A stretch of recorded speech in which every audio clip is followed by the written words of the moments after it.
Welcome to the Red Chip Poker Podcast, where we share stories and strategies from the game's most fascinating minds. No matter where you are in your poker journey, there's always something new to learn. So let's get right into today's conversation with your host, Robbie Straczynski. Welcome to another episode of the Red Chip Poker Podcast. I'm your host, Robbie Straczynski, and we are in for a real treat today on this episode. Joining us is a longtime veteran of the poker scene. She's achieved success as a player and as an ambassador for numerous companies, most recently 888 Poker, but she's best known for her work as a presenter and broadcaster in poker media. I have the pleasure of speaking with the lovely and talented Kara Scott. Welcome to the show.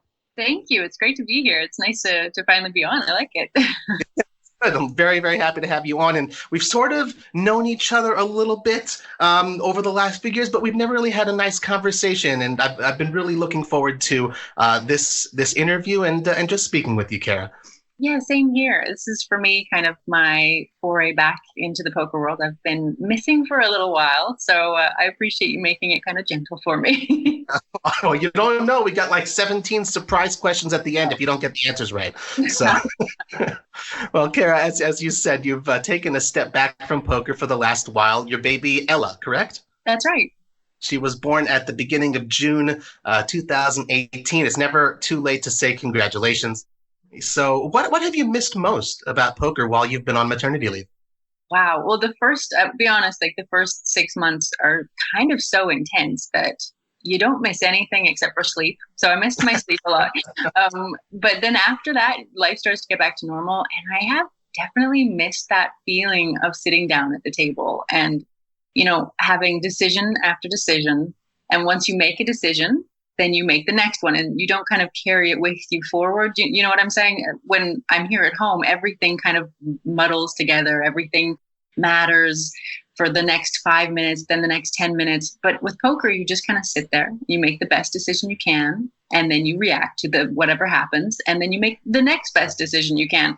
And that kind of, I don't know, the cleanness of that, I do miss that a bit. So I'm looking forward to getting back at the table. Right. And staying clean is very important when you've got a baby around spitting up and stuff. I totally get that. Been there. Have you played at all, maybe in a home game or a little bit online, even play money or something like that since giving birth? No, I actually haven't. Wow. I know it's weird. This is the longest by far that I've gone without playing poker since I started, almost 15 years ago. So yeah, it's been strange for me. I miss the sense of game playing. I haven't really had the time to do it. I haven't really had the brain power to do it, to be honest with you. I admire people like Farah Galfond, who, is playing on like Poker After Dark and whatnot after having a baby, and I'm just in awe of her. And I just don't have it in me. I think I'm a bit one track. I'm trying to do this really well, and I'm stepping back into poker now that she's going to be a year old soon. So that it'll be an interesting transition. Sure. Well, not everyone's cut out for multi-tabling. Sometimes you just got to focus on one table at a time. I totally understand that. Well, here's one that may take a moment for you to ponder before answering, so feel free to take a moment. What, if anything, are some of the biggest differences you notice in yourself pre and post baby? Ooh. Funny. I was just talking to a friend of mine. She was actually my midwife. She helped deliver my baby, and she just had one herself not too long ago. And we were talking by text as she's kind of living the newborn life and about this exact thing. And me, I am different in that I am a lot more in the moment now. Having a baby and taking care of a baby 24/7, really, it kind of focuses you in a way that, you can't really have expectations. You have to have everything pretty loose. You can't be thinking, well, today I'm going to get X, Y, and Z done. I'm going to have a shower. I'm going to have a nutritious lunch for myself. You kind of have to let a lot of that go and say, I'm going to deal with what happens and I'm going to react to what happens. I'm going to do the best I can. And you can have very loose plans, but you have to really be willing to just kind of let that go. And that was a big thing for me because I'm a big planner. And in my job, I'm a big planner. I'm kind of chronically over prepared. And I've been told that by producers, in a very nice way, where they're like, maybe you're preparing too much. So that's been new for me. I think it's probably been good for me, though. That's good. Yeah, for sure. It's always good to, at least in poker, to get out of your comfort zone. So, in life as well, it stretches the horizons of what you believe is possible. So, I totally get that. And of course, I mentioned I got, 3 kids of my own. And I remember from my days as a new parent that you often find yourself, like you said, missing sleep and you're up at a lot of odd hours. So how often do you find yourself watching Poker Go in the middle of the night with Ella? You know what? It was so handy, especially when she was first born. I was incredibly jealous because I was watching everybody at the World Series, and that was really hard. But it was nice to still feel like I was in touch. And so, yeah, it does happen. I'm not going to lie. It's the time difference actually helps a little bit since I'm up in the middle of the night. Right. So you're, 9 hours ahead of Las Vegas? Yeah, 8 or 9, I think. Yeah. Mm-hmm. Right. Well, nothing can really prepare someone for having a baby, especially the first one. And as you mentioned, those first few months are really intense. But I want to ask, though, were there any particular skills that you had honed either as a player or in your media career that maybe you feel helped you a little bit in terms of handling motherhood better than you otherwise would have? Well, I think as a broadcaster, part of what I do is being a performer. I mean, it's not strictly speaking being a performer, obviously. I'm there to kind of get information, but there is a part of it that's a performance. And, I find myself performing pretty much all day, every day for this tiny audience of one who's she's a critic. I'm telling you, she is not an easy baby to make laugh. But when I manage to do it, I feel pretty good. So yeah, I guess performing kind of helps. And I'm a list maker. I've always been a list maker, and being a parent, that certainly helps, especially with the sleep deprivation. Having a list of things that you can refer back to is always good. And yeah, that organizational sense, that definitely helps. It's weird because I was thinking about this the other day. It was probably a sleep deprived thought, to be honest. I was thinking that being a new parent is an awful lot like a mobile game. It's like farming on a mobile game. You start the game in the day and you have all these tasks you have to perform. I don't know if you do any of these. I probably don't have time because you're a parent. But you have tasks to perform, like say it's a farm and you have to plant your crops and then you have to water them or whatever. But being a parent is kind of the same. You wake up, you have to feed and water this tiny hungry person, make sure that the clothes are clean and make sure that you're planning ahead and make sure, it's a little bit like a game in that sense. Yeah, I'm trying to level up. It's hard.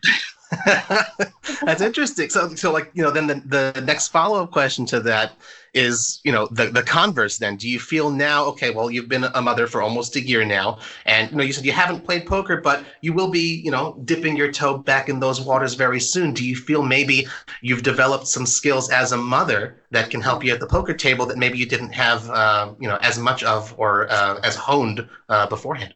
No, not even a little bit. It's only going to hurt me, not help me, let's be honest. Yeah, I'm going to be trying to start playing. I'm going to be playing at Barcelona at the 8 Live event. So that's my first poker, in over a year, which is kind of a wild thought.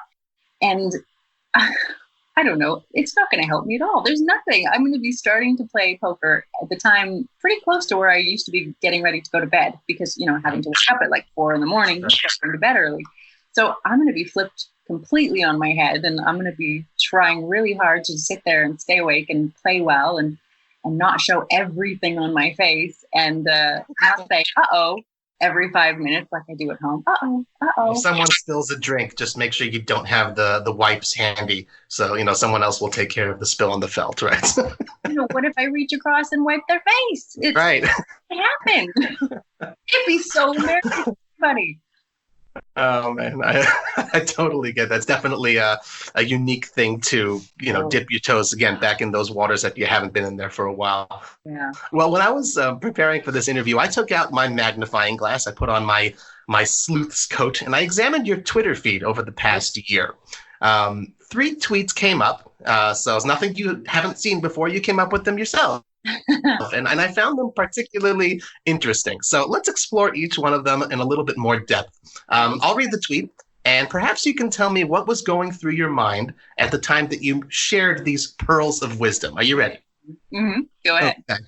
So, in July 2018, you wrote the following: Having a kid has made me really look at the difference between what I say my values are and what I actually do in the world, because I'm damn sure she's going to see that difference. Yeah. Yeah. That I was thinking a lot about recycling, oddly enough. And I was thinking about my own carbon footprint, and having a baby, I think, doubles or triples your carbon footprint, which is kind of a big deal. And I was thinking about how to reduce that, and, how hard that is sometimes when you're making choices for convenience, where you're just trying to kind of stay sane early on when you have a kid. But I was thinking about, what she was going to think about the impact that I kind of made her have as a baby on the world. So yeah, I was thinking about recycling. I was thinking about diapers. I'm sorry, everybody, but it's true. There's a lot of diapers. Yeah. Babies. I was thinking about, how to make sure that I live my values, not just talk about them, because kids really do see the difference. And I mean, we see the difference in people too. We just, as adults, I think sometimes we don't call it out because we think, well, life is difficult and complicated and people do the best they can. But I mean, do we? Do we really? Yeah, I still think about this. This is something that I'm still kind of wrestling with, and hopefully I always will. I think it's really important that we live our values, not just talk about them, because it's easy to talk about them. I love it. A great answer. Fantastic. Recycling is not where I thought you'd go there, but you definitely brought that back. No, that's really interesting. Okay, next one. Tweet number 2, January 2019. Don't become too attached to the towers you're building. Good advice for life and playing blocks with a baby. Yeah, it's true. I really like to finish things. I've got a personality type that I don't like incompleteness. So it's really difficult when you're trying to build a beautiful tower out of blocks and the baby really just wants to smash them. So, I mean, it was kind of a joke, but also it kind of goes back to what I was saying before about just not being so attached to ideas and expectations of how the day will go, how the week will go, how the month will go. Because, boy, so here's the thing. As an adult, it kind of seems to me that every few years I've made a massive change that has really thrown my life up into the air. So from moving to England from Canada and emigrating and then becoming a citizen and doing that, and then quitting my career as a teacher that I'd poured so many years into completely and trying to be a performer with nothing to fall back on.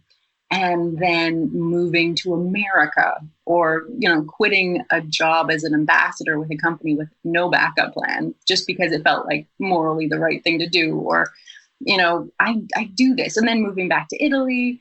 And then I think having a baby is probably the biggest way you can kind of explode your life. It is the ultimate way, right? It's because nothing really survives. I mean, it's great. I don't know if I'm making it sound terrible, because I actually kind of think it's pretty incredible, because a lot of creation comes out of destruction. So the destruction of a whole life, everything is different now. Everything is changed. That is fascinating to me. And I've kind of finally found the ultimate way to do that by having a baby. Wow. Yeah. It's a beautiful answer. And I agree. And I can also relate similarly also as someone who has moved country only once, not twice, but who has moved country. And certainly things change. But I do think it makes you, I don't want to use the word better, but at least more well-rounded and someone, type of person, and someone who's prepared for pretty much any challenge that could be thrown your way. Do you find that as well? Yeah, I think so. I mean, I hope so. I think the biggest part of being ready for challenges is not that you're going to be able to know what to do with them, but that you can kind of accept them. For me, I can't tell anyone else how to live their life. I wouldn't even try. But for me, the idea of challenges coming up, I used to work so hard to plan things in advance, my life, my career, my future. What would I do if this happened? What would I do if that happened? Now, I don't know, things really do change all the time, and nothing against people who plan. But for me, that's not been my life. It has not followed a straight path at all in any way, shape, or form. And a lot of that is down to me and my choices, and in a great way too.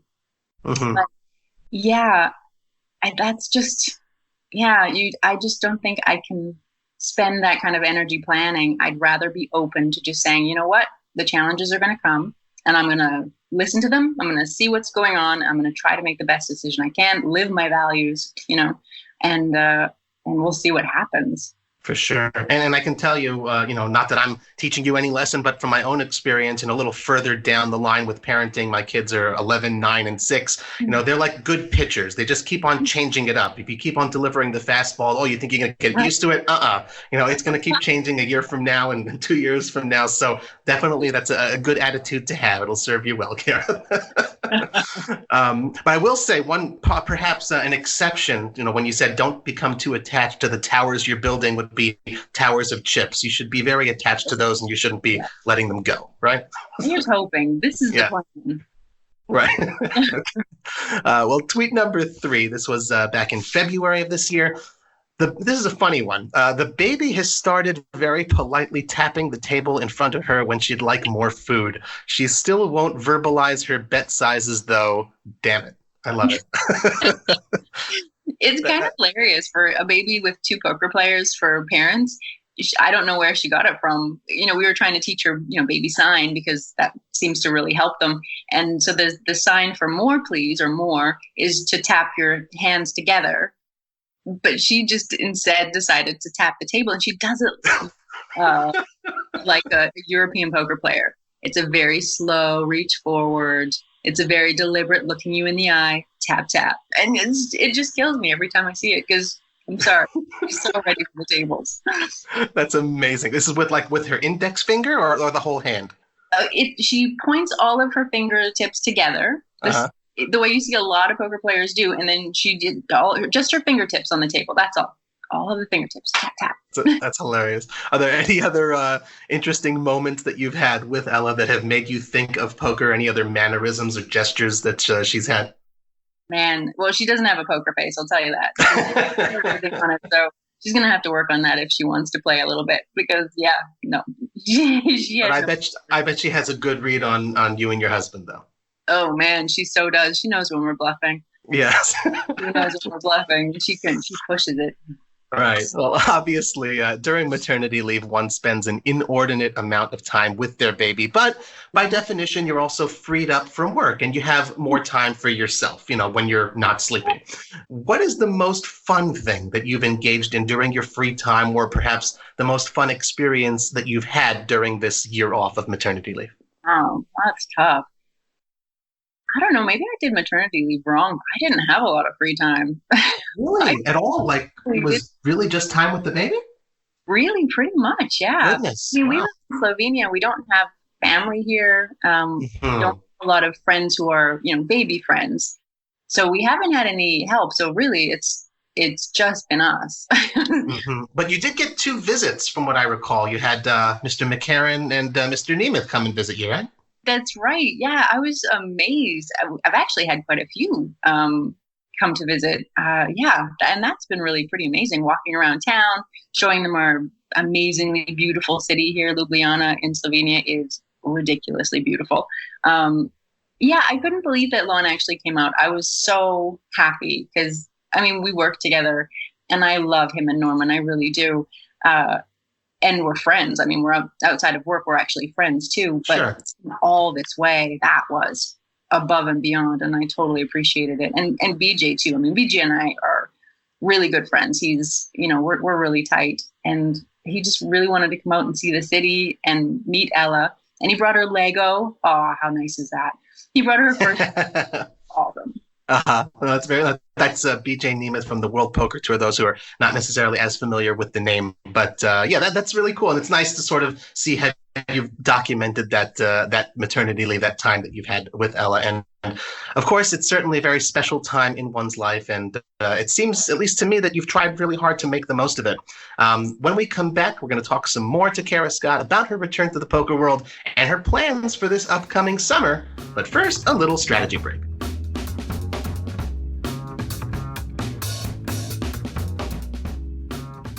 So back in the day, there used to be this tradition where many coaches would make at least one video either playing blind or following a 100% VPIP strategy.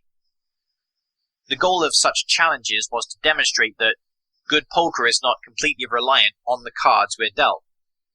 Flow of action, position, board textures, and bet sizings are also crucial indicators regarding what our best response should be. Such a challenge helps players to focus on these important variables rather than the exact hole cards they're dealt. So here are the rules of 3 challenges we can think about trying out in our own games. Challenge number 1, the 100% VPIP challenge. Now, this challenge is not strictly 100% VPIP, since that would imply that we would need to call open shoves from our opponent pre-flop, for example. The rules are, we must play any 2 cards pre-flop, but we don't need to defend cold against 3 bets or larger. We also don't need to defend cold against open raises, which we consider to be the average size of a 3-bet or larger. It's also okay for us to fold pre-flop, provided we are already VPIP. In other words, if we open raise and face a 3-bet, we can fold. We don't have to call the 3-bet and see it flop. Challenge number 2, the blind challenge. So unlike the previous challenge, this is not 100% VPIP. We can enter whichever pots we want, but the rule is we are not allowed to look at our hole cards at all. Our position at the table will hence determine whether entering the pot is a good idea. So as an example, usually when it's folded around to us on the button, it very likely makes sense to open raise any 2 cards because we know it's a good still opportunity. The only time when it's okay to look at our hole cards is when we're facing an all-in shove from villain. It's okay to have a look at our hole cards, just check them before folding, because if we have something decent, we'll obviously call. The challenge is a bit less damaging to the bankroll this way, because if we don't allow ourselves to look at our hole cards when facing an all-in shove, it means we could end up folding the nuts, etc. So this is just to help the impact on our bankroll be lower.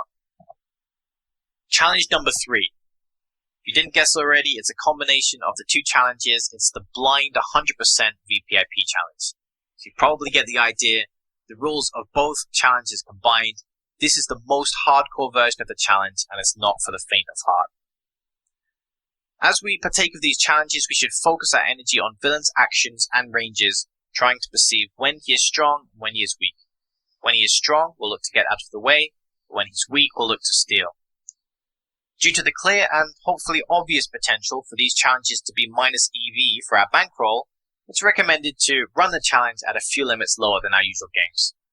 When we finally return to our regular strategy, we'll find our eyes open to a wealth of extra information that we had previously been overlooking.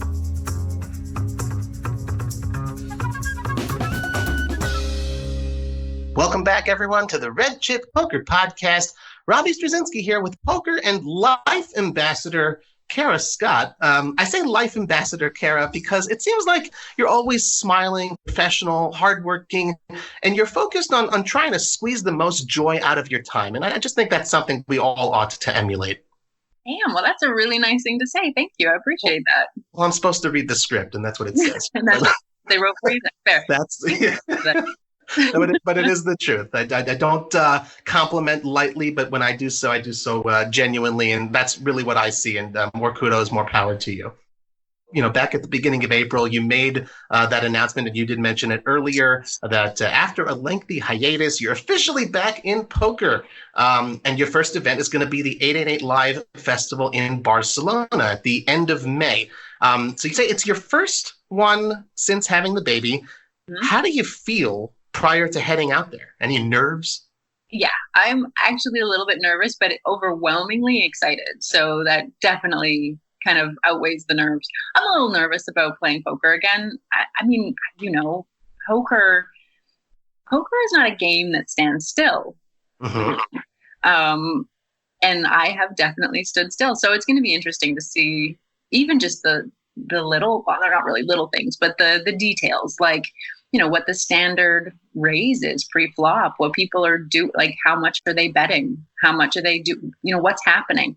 it's going to be interesting. I'm going to be sitting down looking like someone who hasn't played since, I don't know, 2007. That's how fast things move in poker. And so if I get on the live stream, imagine that. That's going to be. But yeah, so, and I'm sure it's going to happen. I have no doubt that would be very entertaining for people. Yeah, so I'm nervous, but I'm mostly excited because I love playing poker in Barcelona. I love Barcelona. I cannot wait to see all of the 888 staff, the ambassadors. It has been such a long time, and it is so nice to be back. Nice. So it's sort of a reunion with your family in a way. But you did mention that Ella has 2 poker playing parents. Will this be a family trip, or is this just finally some mommy time? It's just for me. Yeah. Okay. We were thinking about it actually, but if we did bring Ella, if we both went and took the baby, I don't think I'd be able to really focus on things, and I'd like to. I'd like to actually just kind of dive back in, do the best I can as an ambassador, make sure that I'm available as much as they need and not kind of splitting my focus. And also, I don't know, I think it's probably a good thing for Giovanni, my husband, and Ella to have the time together. Sure, absolutely. That totally resonates with me, especially your first event back. And I know as many trips as I've taken, the overwhelming majority of them have been alone. And something like you said, difficult to multi-table mentally. It's tough to strike that balance while you're there. Okay, I got to be with the baby, got to be with my husband. It's not always so simple. So definitely understandable move, and perhaps maybe down the line at some point, once you're used to. Back to your ambassadorial duties, a family trip may be in order. You will also be at the World Series of Poker once again after a hiatus, after taking last year off. You're going to be reprising your on-camera role? That's right. I cannot wait. I'm very excited to be back. When I told them, Maury and Dan, who I work with, and the guys at Poker Central and ESPN, that I was going to have to take a year off, I was a little bit nervous. I mean, I've been doing it for such a long time. But even still, I was like a little nervous. They're bringing me in from overseas every year, and I love the job. But when they told me that I could have a year off and come back, I mean, that was just it was a really cool moment for me. It felt like, well, that's awesome. I get to have my desk back, and I can't wait. I really can't. It's going to be so much fun. And unfortunately, or fortunately, it's another solo trip. We decided that Vegas in the summer is not really the place for a 1-year-old. Yeah, so they'll be staying with a lot of family and big Italian family, helping take care of the baby for the whole time I'm away, which is great. And I'll be focusing on my job. And I mean, I'm getting in, unfortunately, just, I think, slightly too late to play the Crazy Eights event, because 888 are, again, the main sponsors of the World Series of Poker, and I really did want to play another one of their events, but I can't really stretch. I can't make the trip even longer. It wouldn't be fair. So yeah, right. I'm focusing on the main event and my job with that. Okay. Will you be playing, do you have time to play in any bracelet events, or maybe a daily deep stack, or, get a cash game in for a couple hours? Yeah, I'm going to see what I can do. I probably will have to be a cash game. But they do keep us pretty busy. I got to be honest. Like, I get in just a couple of days before we start, which means rehearsals and getting everything kind of together for the broadcast. And then once we start broadcasting, the days can be pretty long. So we'll have to see how it pans out. But it'd be weird to be in Vegas and not be playing a little bit of poker. Right. Sure, it's something you're looking forward to, for multiple reasons. And then also, you said it's a cool moment for you, obviously, and absolutely couldn't agree with you more. And I think it's also worthwhile to sort of tip our hat to Poker Productions and to Poker Central for, being cool with that, and recognizing, sometimes, you need a year off for whatever it is, personal reasons, or having a baby. And, you've proven yourself, and, you're the pro, and we'd love to have you back. So kudos to them. And, that definitely sets an example to show the rest of the industry as well, and, how things ought to be. So, good for all of you guys. Last summer, when Maury Iskandani got inducted into the Poker Hall of Fame, you tweeted words of praise. You said, "Thank you for teaching us all so much." Mm. What are some of the things that you feel you've learned from working with Maury over the years? One thing about Maury, maybe even like for me at least, and for a lot of people, I think, the overriding value that you get from Maury is to treat people well. And he does that. He's very much the professional, but he treats everyone well. And that can be really rare in television. It can be rare in any industry. It can be rare, but he has a way of caring about people that I just admire so much. And I'm really grateful and fortunate to be one of the people that, that works for him, like in this capacity. It's been incredible actually working with him and working for him, and a lot of his family as well. Gosh, it's been such a long time now. I'm not even sure how long, but over 10 years that I've been working with them. Yeah, because I started at the World Series of Poker Europe back when it was in London. So wow. Yeah, so it was a really long time ago. And then there was high stakes poker, obviously, and playing on the NBC Heads Up, and the World Series in Vegas. So beautiful. I've learned that from him. Treat people well. Yes, that's a great lesson, 100%. Well, you've been living in Ljubljana in Slovenia for close to 2 years now, right? Is that right? Yeah, a little longer, but yeah. Okay, well, about 2 years, a little over. Well, I live in Israel, similarly very far away from most things poker related. Obviously before the baby, because you haven't made any trips since then. But do you sort of feel in a way maybe you're living a little bit of a double life, or maybe when you transition from this safe home, totally isolated world type of environment back to a place like Barcelona or like Las Vegas? Do you relate to that sentiment? Yeah, definitely. This has kind of been our haven. We moved here from Italy. We were living in Italy before this, and that was wonderful as well. And, for a Canadian kid, that was kind of living the dream in a lot of ways. But living here in Slovenia, it is so much smaller and so green and so idyllic. I kind of can't stress enough how amazing this city is. It was... it's the tourist destination of the year, a couple of years running for all of Europe. Wow. Yeah, it was the green capital of Europe as well a couple of years ago, because it's so forward thinking in terms of the environment. And it also is just incredibly green. It is the greenest city I have ever lived in. It's covered in trees and flowers and green spaces. So it doesn't feel like the real world in a lot of ways. And leaving it to go into, a million different airports and, living that kind of fast-paced life, or going to a casino somewhere around the world. It's nice to be able to do both, I think, because I love traveling. I love being places to play poker. I love that. It's something that it's in my DNA. I don't know. I just kind of feel like I need to do those things. But then to come back here and be able to rest and, live this life, this family life now too. Mm-hmm. Sure. I'm lucky to have both. Wow, that's awesome. And then, in poker, it's important, you always say balancing your ranges. I guess in life, it's important to have that balance too. And what you said is certainly something I can relate to as well.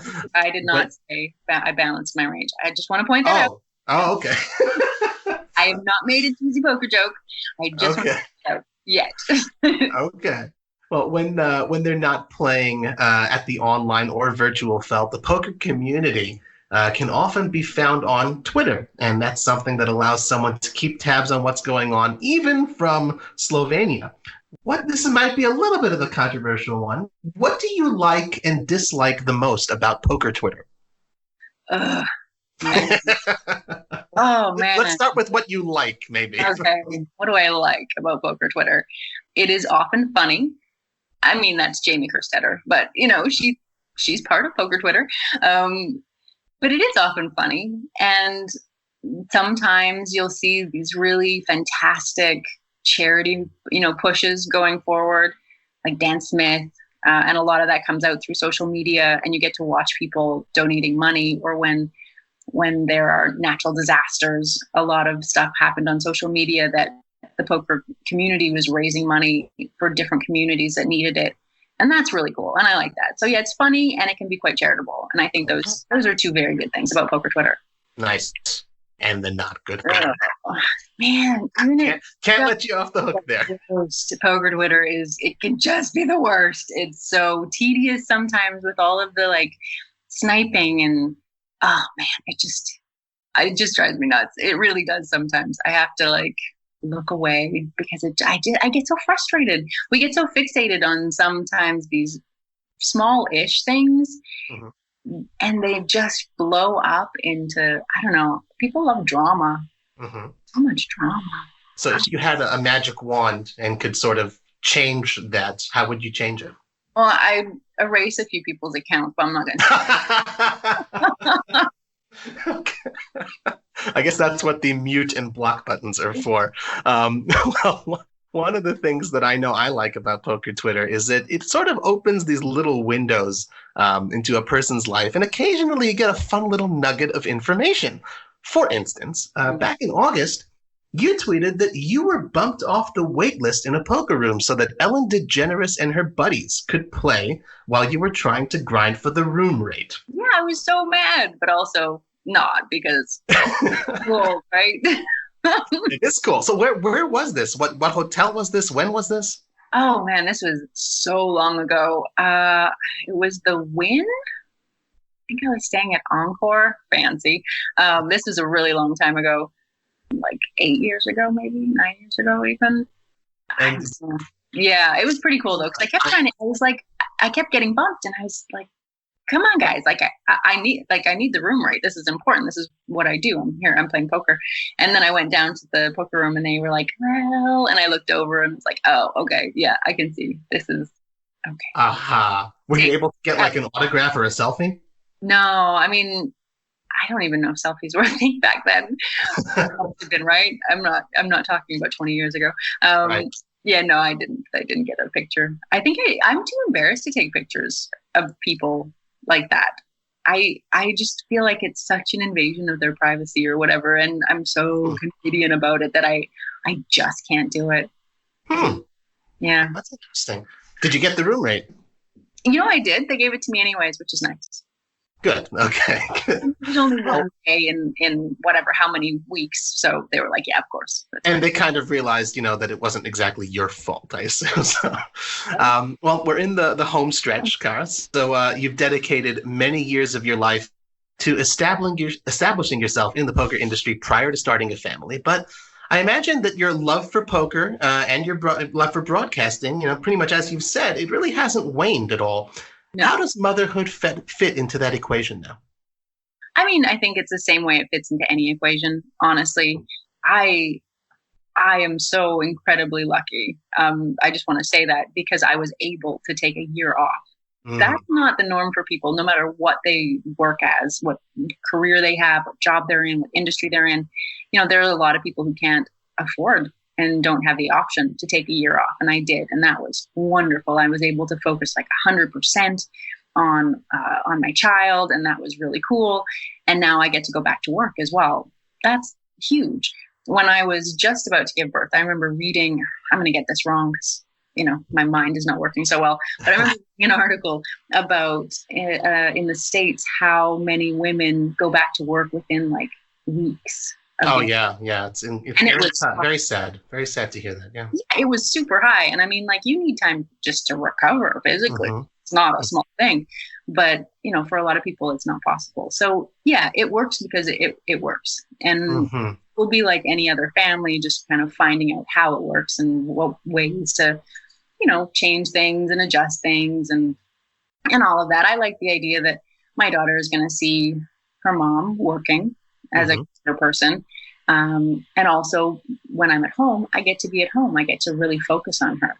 So I get to travel, go away. She spends all this amazing quality time with her father, who, she spends all the time with anyway. So it's not like it's a massive hole for her, because, we do this together, he and I. This is, we're parenting together.